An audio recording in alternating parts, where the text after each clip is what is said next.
अस्सलाम वालेकुम दोस्तों। आप 12 रबीउल अव्वल चेक कराओ डस्का मोतरा रोड नहर जनाब। नहर के उत्ते अज वसी लंगर का इंतजाम किया गया जनाब। वन मैन आर्मी जनाब चौधरी कमर मुश्ताक साहब ते कमर मुश्ताक साहब किसी तारफ के मोहताज नहीं।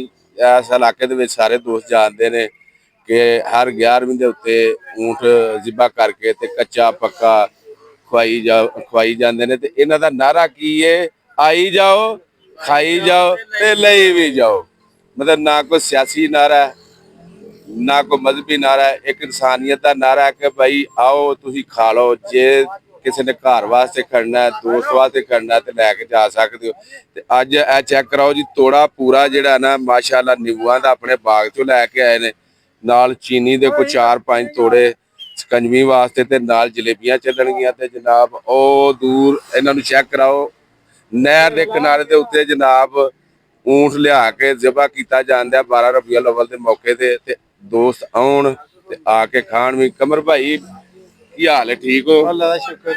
ते चौधरी साहब की मतलब दिल च ख्याल आया कि मोतरे नहर के उत्ते किनारा होटल का पता जी? किनारा होटल ਉਹ ਇਹ ਵੀ ਗੁਜਰਾਤ ਵਾਲੇ ਪਾਸੇ ਉੱਥੇ ਲੋਕੀ ਜਾਂਦੇ ਨੇ ਨਹਿਰਾਂ ਦੇ ਉੱਤੇ ਜਾ ਕੇ ਤੇ ਉਹ ਫੰਕਸ਼ਨ ਕਰਦੇ ਨੇ।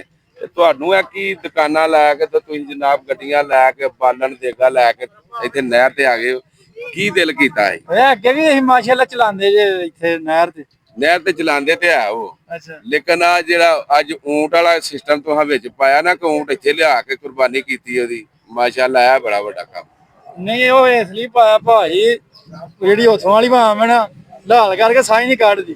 ਅਸੀਂ ਆਖਿਆ ਨਵੀਂ ਭਾਮ ਨੂੰ ਖਵਾਈਏ। ਅੱਛਾ ਮੈਂ ਨਾ ਚੱਲਦਾ ਫਿਰਦਾ ਦਸਤਰਖਾਨ ਮਾਸ਼ਾਅੱਲਾ। ਤੇ ਆਓ ਵੇਖੋ ਨਾ ਜਨਾਬ ਬਰਫਾਂ ਆ ਗਈਆਂ ਨੇ ਤੇ ਹੁਣ ਸਕੰਜਵੀ ਸ਼ੁਰੂ। ਤੇ ਜਲੇਬੀ ਵਾਲਾ ਕਿੱਥੇ ਰਹਿ ਗਿਆ ਤੁਹਾਡਾ ਭਾਈ? ਜਲੇਬੀ ਵਾਲਾ ਇੱਧਰ।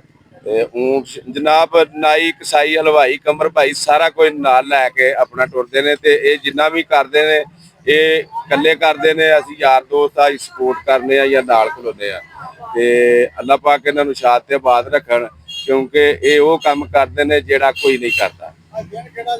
12 रबीउल अव्वल जनाब माशाअल्लाह माशाअल्लाह कमर साहब ते वाला साहब ही सन।